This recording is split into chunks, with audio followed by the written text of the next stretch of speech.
Breaking news చూస్తున్నాం. నిన్న అకస్మాత్తుగా కురిసిన కుండపోత వర్షానికి హైదరాబాద్ నగరం అతలాకుతలమైంది.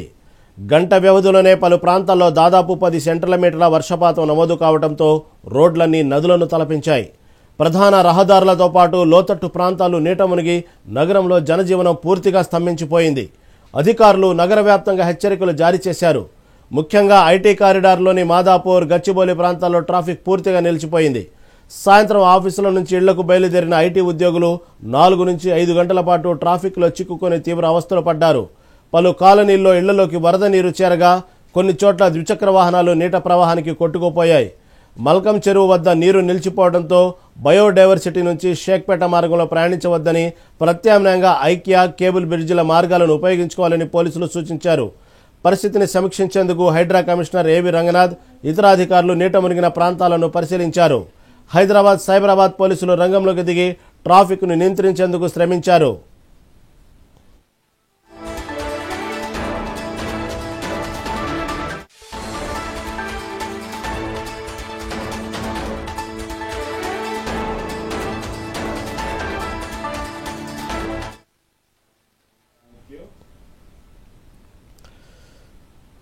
నిన్న అకస్మాత్తుగా కురిసిన కుండపోత వర్షానికి హైదరాబాద్ నగరం అతలాకుతలమైంది.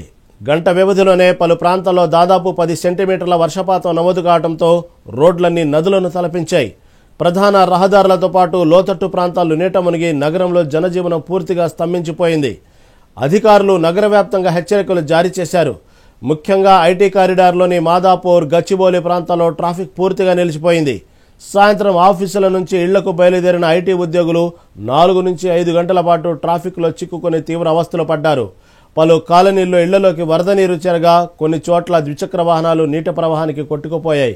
మల్కం చెరువు వద్ద నీరు నిలిచిపోవడంతో బయోడైవర్సిటీ నుంచి షేక్పేట మార్గంలో ప్రయాణించవద్దని, ప్రత్యామ్నాయంగా ఐక్య, కేబుల్ బ్రిడ్జి మార్గాలను ఉపయోగించుకోవాలని పోలీసులు సూచించారు.